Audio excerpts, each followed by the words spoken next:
Hello everyone, welcome back to the biology knowledge point YouTube channel. So आज हम discuss करेंगे इस chapter का नेक्स्ट टॉपिक, जो कि रहेगा आपका पिट्यूटरी ग्लैंड एंड हाइपोथैलेमस। आज हम फर्स्ट ग्लैंड इस चैप्टर की शुरू करेंगे, जो कि रहेंगी आपकी hypothalamus and pituitary gland. So basically आज इन दोनों को ही हम इसमें कवर करेंगे, पिट्यूटरी ग्लैंड और हाइपोथैलेमस। ये दोनों एक दूसरे के साथ जुड़ी हुई ग्लैंड हैं, तो हम दोनों को ही एक साथ बात करेंगे और दोनों को हम साथ कवर करेंगे इस टॉपिक के अंदर। और ये जो लेक्चर रहेगा पूरा पिट्यूटरी ग्लैंड एंड हाइपोथैलेमस के ऊपर रहेगा। तो शुरू करते हैं, क्या पिट्यूटरी ग्लैंड है और क्या हाइपोथैलेमस। सबसे पहले मैं आपको बताता हूँ, पिट्यूटरी ग्लैंड को हम बोलते हैं, जो आपका पिट्यूटरी ग्लैंड होता है बच्चे, जो आपका पिट्यूटरी ग्लैंड है वो आपकी मास्टर ग्लैंड होती है। ठीक है, मास्टर ग्लैंड क्यों बोलते हैं इसको? क्योंकि ये आपकी पूरी बॉडी की जितनी भी एक्टिविटी हैं, जितनी भी ग्लैंड्स हैं आपकी, उनके सिक्रीशन को हैंडल करती है। कब किसको सिग्नल देना है, कब किसी को कैसे हैंडल करना है ग्लैंड्स को, तो ये सारा काम आपकी पिट्यूटरी ग्लैंड से संभालती है। लेकिन जो हाइपोथैलेमस है, हाइपोथैलेमस आपका मास्टर ऑफ मास्टर ग्लैंड है। मास्टर ऑफ मास्टर ग्लैंड, ठीक है।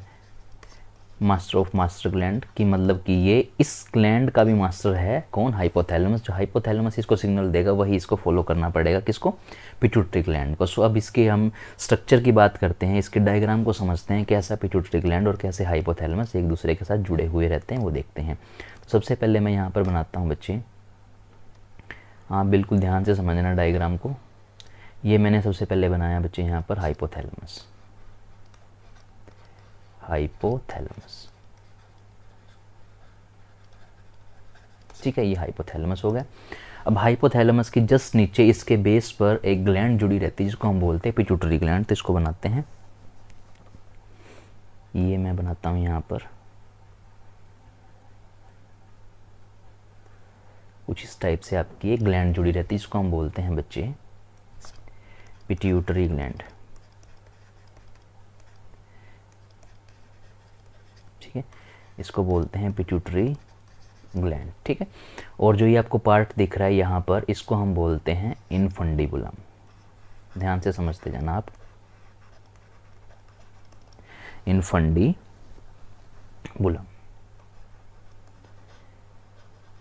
ठीक है बच्चे, इसको बोलते हैं इनफंडिबुलम। अब आपको यहाँ पर दो पार्ट दिख रहे होंगे, मैंने यहाँ पर ना दो चीज़ें दिखाई हैं यहाँ पर, एक ये पार्ट है और एक ये पार्ट है। सो जो आगे वाला पार्ट होता है, इस पार्ट को हम बोलते हैं एंटीरियर पिट्यूटरी, एंटीरियर, ठीक है। और इस पीछे वाले को बोलते हैं पोस्टीरियर,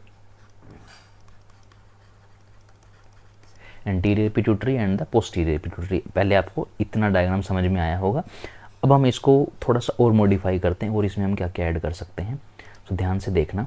जो एंटीरियर पिट्यूटरी है बच्चे, जहाँ पर आपका एंटीरियर पार्ट होता है, इस पार्ट को हम एक नाम देते हैं, इस पार्ट का एक नाम, और इसको बोलते हैं अडीनो हाइपोफाइसिस। अडीनो हाइपोफाइसिस, ठीक है। इस पार्ट को बेसिकली हम अडीनो हाइपोफाइसिस बोलते हैं, ठीक है। और जो पोस्टीरियर वाला पार्ट होता है, इस पार्ट को हम बोलते हैं न्यूरो हाइपोफाइसिस। न्यूरो हाइपोफाइसिस, ठीक है बच्चे, ये आपका न्यूरो हाइपोफाइसिस। और सामने वाले पार्ट को आप बोलते हैं अडीनो हाइपोफाइसिस। आई होप आपको इतनी चीज़ समझ में आई होंगी। ये आपका हाइपोथैलेमस, ये यहाँ से जुड़ी हुई आपकी पिट्यूटरी ग्लैंड, और ये आपका जो पार्ट है जिससे ये जुड़ा हुआ है, इसको बोलते हैं इनफंडिबुलम। और ये दो हिस्से हैं आपके, एक है आपका एंटीरियर पिट्यूटरी, दूसरा है आपका पोस्टीरियर पिट्यूटरी। जो कि सामने वाला पार्ट एंटीरियर है, पीछे वाले को पोस्टीरियर बोलते हैं। और इस एंटीरियर पार्ट को हम बोलते हैं एडिनो हाइपोफाइसिस, और पीछे वाले को बोलते हैं हम न्यूरो हाइपोफाइसिस। आई होप आपको इतनी चीज़ें समझ में आई होंगी, ठीक है। अब हम थोड़ा सा आगे चलते हैं। अभी आपको मैं एक चीज़ समझाता हूँ, वो आप थोड़ा ध्यान से देखना। जो आपका पिट्यूटरी ग्लैंड है बेटा, पिट्यूटरी ग्लैंड, ये आपका दो तरीके से डिफाइन किया गया है आपकी एनसीईआरटी के अंदर। कैसे? वो देखो, एंटीरियर पिट्यूटरी के अंदर आपको दो चीज़ें देखने को मिलेंगी। एक तो ये स्ट्रक्चरली डिफाइन कर सकते हैं हम इसको, स्ट्रक्चरली, और दूसरा फंक्शनली, ठीक है, स्ट्रक्चरली एंड फंक्शनली। अब स्ट्रक्चरली फंक्शनली कैसे, जब आप स्ट्रक्चरली की बात करेंगे तो इसमें आपको 2 लोब दिखेंगे स्ट्रक्चरली के अंदर। यहाँ पे मैंने आपको बना के भी दिखाए थे। 2 लोब होते हैं, एक होता है एंटीरियर, बेसिकली हिस्सों की बात हो रही है यहाँ पर जो आपको पार्ट दिख रहे हैं, और दूसरा आपको दिखा था यहाँ पर पोस्टीरियर। ठीक है, डायग्राम में भी दिखा देता हूँ मैं आपको। ये आपको एंटीरियर दिखा, ये पोस्टीरियर दिखा। स्ट्रक्चरली आपको 2 चीज़ें दिख रही हैं, बट फंक्शनली अगर हम बात करें तो फंक्शनली बेटा यहाँ पर 3 चीज़ें होती हैं। ठीक है, फंक्शनली यहाँ पर आपको 3 चीज़ें देखने को मिलेंगी। कौन कौन सी? सबसे पहले हम बात करेंगे यहाँ पर, नाम थोड़े से अजीब हैं, उनको थोड़ा सा ध्यान से देखना। पार्स डिस्टेलिस, सबसे पहला पार्ट है पार्स डिस्टेलिस, डिस्टेलिस। ठीक है, दूसरा होता है बच्चे यहाँ पर आपका parse intermedia, parse intermedia, parse intermedia, और तीसरा होता है बच्चे आपका पार्स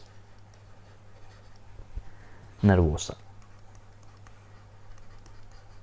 ठीक है बच्चे, तो 3 पार्ट आपके फंक्शनली हैं, जो कि 3 हिस्से में आपका पिट्यूटरी ग्लैंड डिवाइडेड है। वो फंक्शनली 3 हिस्से हैं, स्ट्रक्चरली 2 हिस्से हैं। अब वो 3 कैसे हैं और 2 कैसे हैं वो समझाता हूँ मैं आपको। ठीक है, ध्यान से देखना बेटा।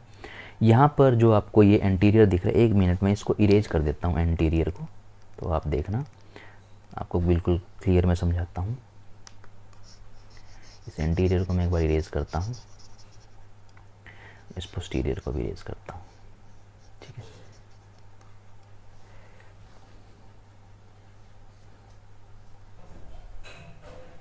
इसको भी और इसको भी।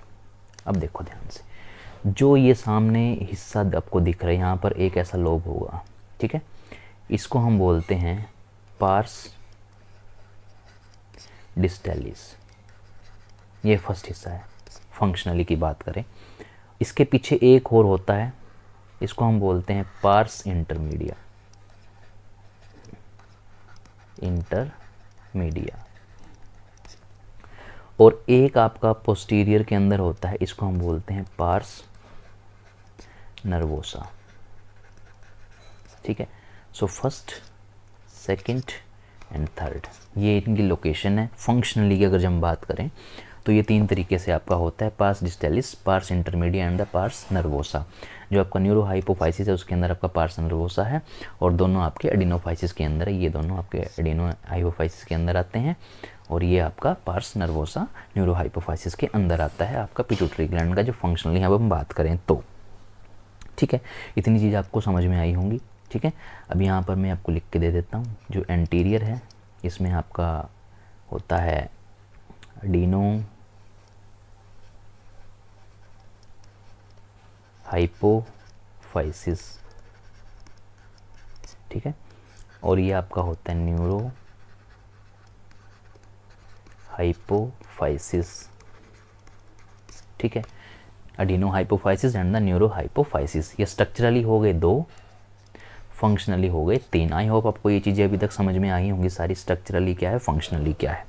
ठीक है, अब हम बात करते हैं, ये आपके जो स्ट्रक्चरली फंक्शनली मैंने बताए हैं ये किस तरीके से होते हैं। देखो, जब एम्ब्रियो होता है ना, जब हम एम्ब्रियो स्टेज में होते हैं, मीन्स बच्चे जब होते हैं हम स्टमक के अंदर, तो क्या होता है, जो ये आपकी पिट्यूटरी ग्लैंड होती है, इसमें आपको ऐसे 3 हिस्से देखने को मिलते हैं। ठीक है, 3 हिस्से, इसको बोलते हैं हम एंटीरियर पिट्यूटरी, सेम। इस पीछे वाले को बोलते हैं पोस्टीरियर पिट्यूटरी, और इसको बोलते हैं मिडल पिट्यूटरी। ठीक है, ये मिडल होती है, बेसिकली ये मिड में प्रेजेंट होती है, इसको मिडल पिट्यूटरी भी बोल सकते हैं, या इसको आप एंटीरियर लोब कह सकते हैं। Anterior lobe, middle lobe, 3 lobe होते हैं, और पोस्टीरियर लोब आप कह सकते हैं। ठीक है, एंटीरियर लोब, पोस्टीरियर लोब और आपका मिडल लोब। सो जब हम बड़े होते हैं तो क्या होता है, ये जो मिडल लोब है ये हिस्सा ना इस एंटीरियर लोब के अंदर ही ज्वाइन हो जाता है। बेसिकली इस तरीके से ये बनता है, ये यहाँ पर मैंने बनाई।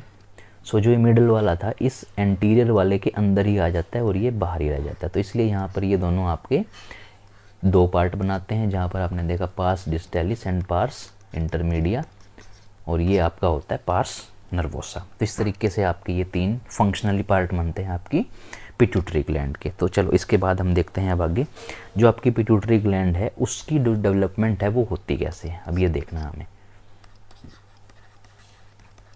डेवलपमेंट ऑफ पिट्यूटरी ग्लैंड कि जो आपकी पिट्यूटरी ग्लैंड है वो डेवलप कैसे होती है, कहाँ से ये बनती है, आपको बेसिकली अब ये सीखना है। ठीक है, ध्यान से देखना, ये बड़ा इंटरेस्टिंग है। अब यहाँ से बड़ा मतलब बहुत अच्छा लगेगा आपको सीख के कि कैसे सच में ऐसा होता है। तो देखो अब ध्यान से, पिट्यूटरी ग्लैंड कैसे डेवलप होती है।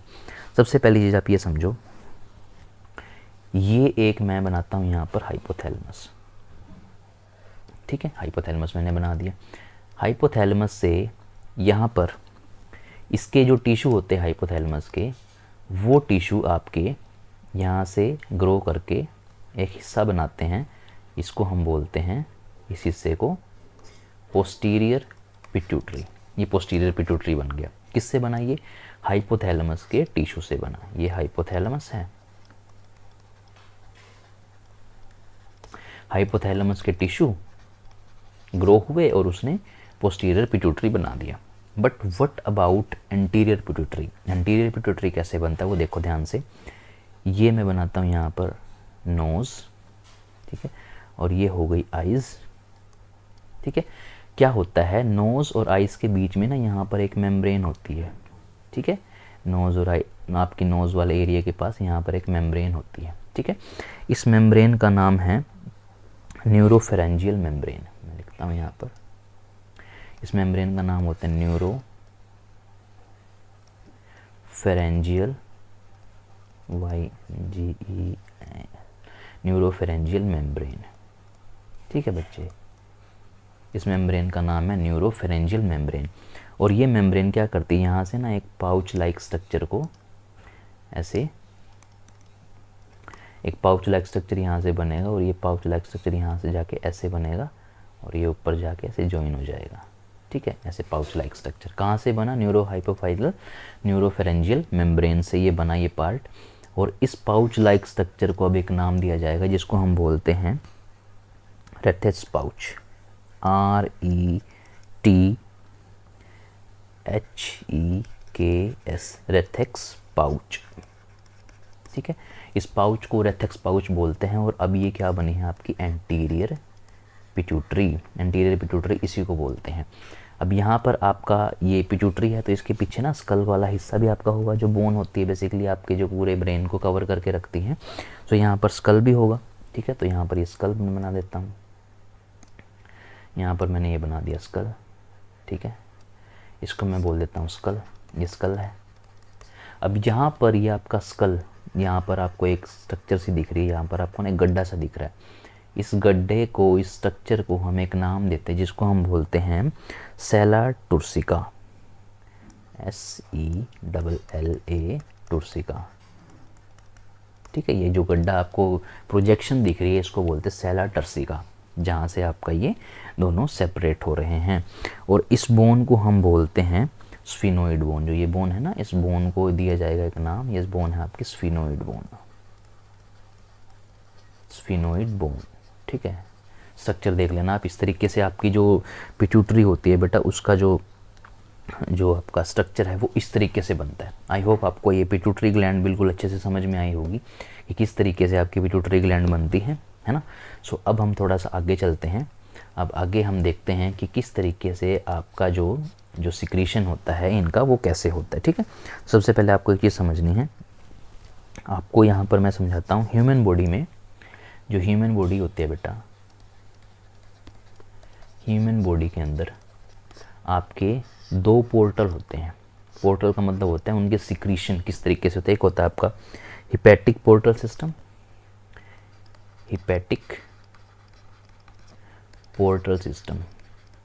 अब हम इनका सिक्रीशन देखेंगे कैसे होता है। ठीक है, एक होता है हिपैटिक पोर्टल सिस्टम और दूसरा होता है आपका हाइपोफेरेजियल सिस्टम,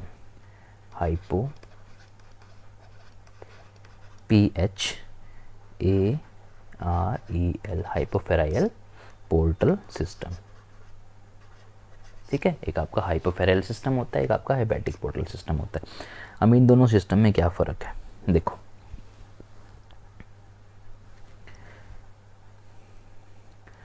आपका ये सारा सिस्टम किस तरीके से काम करता है। आपकी सिक्रीशन के अंदर ना हाइपोफेरेंजियल सिस्टम जो है, पोर्टल सिस्टम काम करता है। वो कैसे काम करता है उसको देखते हैं अभी। तो क्या होता है बेसिकली, बिल्कुल सिंपल तरीके से अगर मैं आपको समझाऊं तो यहाँ पर मैं बनाता हूँ एक आर्टरी, ये मैंने एक आर्टरी बना दी, और इस साइड मैं बनाता हूँ एक वेन, ये मैंने एक वेन बना दी, ठीक है, ये मैंने वेन बना दी, और ये इनकी बीच में मैंने बना दिए कैपिलरी बेड, ठीक है। ये आपको इतना पता होगा कि ये किस तरीके से काम करता है। और यहाँ पर कैपिलरी बेड में मान लो यहाँ पर है टिश्यू, यहाँ पर ये टिश्यू है, ठीक है। अभी आप ये समझ रहे हैं कि किस तरीके से आपकी पिट्यूटरी ग्लैंड और ये सिक्रीट करती हैं अपने जो हार्मोन से केमिकल को। सो ये आर्टरी है, ARTRY, ये आर्टरी है, और ये आपका वेन है, ठीक है, ये वेन है। सो नॉर्मल कंडीशन में क्या होता है, यहाँ से कोई ब्लड आया और यहाँ से वो जो इम्प्योर ब्लड है वो जाता है आपका हार्ट के अंदर। आपके हार्ट में 4 चैम्बर होते हैं, right atrium, right ventricle, left atrium, left ventricle. So इसको जाना कहाँ पे चाहिए था, राइट आर्टरियम के अंदर, किस लिए, प्योर होने के लिए। तो ये होता है नॉर्मल सर्कुलेशन, ठीक है। बट होगा क्या, यहाँ से ये सिक्रीशन, जो ये आपका सिक्रीशन है, ये वेन से होता हुआ ये आपका ऑर्गन तक चला जाए। ये आपका ऑर्गन है यहाँ पर, ठीक है, ये ऑर्गन तक चला जाए। इस सिस्टम को हम बोलते हैं पोर्टल सिस्टम, इसको बोलते हैं पोर्टल सिस्टम, ठीक है। नॉर्मल सर्कुलेशन से हट के पोर्टल सिस्टम तक जाए, और अब ये ऑर्गन से यहाँ जाए। अब ये क्यों गया वो समझो। ये इसलिए गया बच्चे कि जो आपकी पिट्यूटरी ग्लैंड ने जो भी हार्मोन सिक्रीट किया, उस हार्मोन की जो नीड थी वो उस ऑर्गन को थी। पहले वो सारा का सारा सिक्रीशन उस ऑर्गन तक जाएगा, और ये ऑर्गन उस सारे हार्मोन को अपने आप अपने पास रखेगा, और बाकी ब्लड को वापस भेज देगा हार्ट के पास। इसको बोलते हैं पोर्टल सिस्टम। ये काम आपका तब होता है जब आपकी पिट्यूटरी ग्लैंड या फिर हाइपोथैलेमस कोई केमिकल या फिर हार्मोन रिलीज़ करते हैं। वो हार्मोन किसी ना किसी काम के लिए रिलीज़ हुआ होगा, तो उस काम को पहले किया जाएगा, उस ऑर्गन तक लेके जाया जाएगा उस हार्मोन को, ताकि जो फंक्शन के लिए वो हार्मोन सिक्रीट हुआ था वो काम हो सके। अगर पहले ही वो हार्ट तक चला जाता तो हार्ट तक जाते ही तो हार्ट तो उसको फिर फिल्टर कर देता, पंप कर देता। बट उस सिंबल को, उस सिग्नल को, उस हार्मोन को, उस केमिकल को उस ऑर्गन तक पहले लेके जाया जाएगा, तब वो हार्मोन उससे अपना वो ऑर्गन उससे हार्मोन अपने निकाल लेगा और आगे उसको फिर हार्ट के पास ट्रांसफ़र करेगा। सो ये प्रोसेस होती है आपकी पोर्टल सिस्टम, इसको बोला जाता है, ठीक है। आई होप आपको ये समझ में आएगा। हाइपोफेरेजियल पोर्टल सिस्टम इसको बोला जाता है। अब यहाँ तक अगर कोई दिक्कत है तो आप देख लो इसको ध्यान से अच्छे से एक बार, फिर हम आगे चलते हैं। हो गया आपको, ठीक है, चलो अब आगे चलते हैं। अब यहाँ पर आपको मैं दोबारा से एक चीज़ समझाता हूँ। आपकी 2 मैंने पिट्यूटरी बताई, ठीक है। दोनों पिट्यूटरी में से सबसे काम की पिट्यूटरी कौन सी है, देखो ये आपकी मैं बनाता हूँ एंटीरियर पिट्यूटरी, और ये मैंने बना दी पोस्टीरियर पिट्यूटरी। इसको मैं अब शॉर्ट फॉर्म में लिखूँगा हाइपोथैलेमस, इन्फंडिबुलम, ये आपकी पोस्टीरियर पिट्यूटरी, और ये आपकी एंटीरियर पिट्यूटरी। सो एंटीरियर पिट्यूटरी जो है ना, ये आपकी सबसे ज़्यादा काम करती है। वर्कलोड इसके ऊपर सबसे ज़्यादा होता है, ठीक है। इसके ऊपर वर्कलोड कम होता है। वो क्यों होता है वो सुनो। आपके हाइपोथैलेमस के अंदर कुछ ऐसे न्यूरॉन पड़े होते हैं जो कि सेल बॉडी होती हैं। वो क्या करती है, सेल बॉडी यहाँ से उनका जो हार्मोन सिक्रीट करना है उन्होंने वो हार्मोन सिक्रीट किया, और यहाँ से वो आएंगी आपकी एंटीरियर पिट्यूटरी के पास। एंटीरियर पिट्यूटरी के पास आके वो अपना हार्मोन सारा यहाँ से रिलीज़ कर देंगे, और आपकी फिर एंटीरियर पिट्यूटरी इसको आगे ट्रांसफ़र करती है बॉडी के अंदर, और बॉडी से फिर वो सिग्नल जनरेट होकर वो सारा काम होता है। पहली चीज़ आपको ये समझ में आनी चाहिए, ठीक है।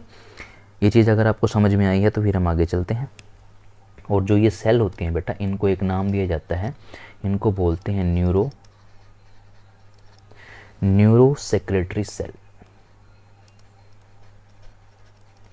न्यूरो सेक्रेटरी सेल इनको बोला जाता है, जो ये सेल इन हार्मोन को रिलीज़ कराती हैं आपके हाइपोथैलेमस के अंदर। जब ये हार्मोन यहाँ से रिलीज़ हो जाता है तब इसको भेज दिया जाता है, यहाँ से एक वेन निकल के आती है, उस वेन को इस एंटीरियर पिट्यूटरी तक लेके जाया जाएगा वाया वेन, ठीक है। फिर ये सारा का सारा सिक्रीशन होगा। But in the posterior pituitary में क्या होता है, ये जो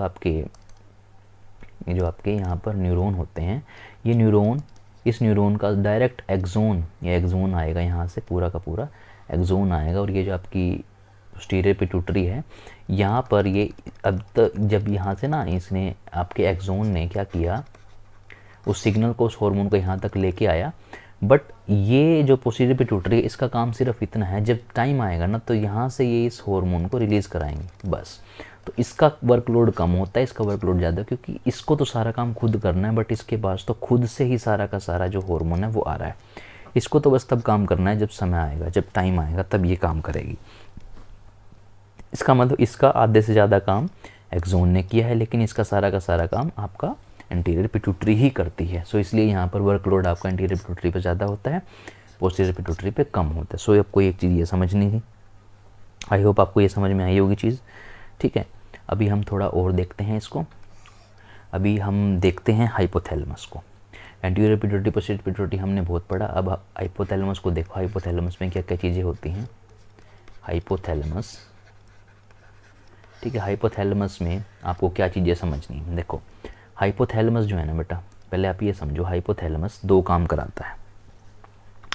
हाइपोथैलेमस दो हार्मोन निकलवाता है, एक होता है रिलीजिंग हार्मोन, एक रिलीजिंग हार्मोन, और दूसरा इनहिबिटिंग हार्मोन, और एक इनहिबिटिंग हार्मोन।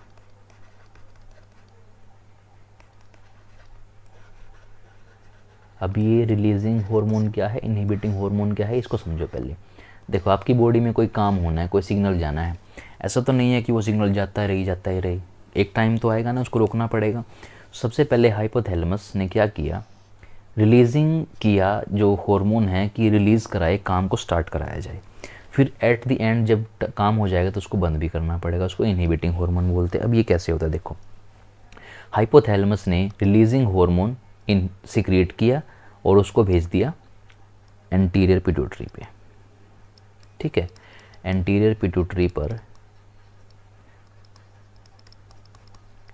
सिग्नल भेजा किसने, हाइपोथैलेमस ने, ठीक है। एंटीरियर पिट्यूटरी पर यह सिग्नल भेज दिया किसने, हाइपोथैलेमस ने।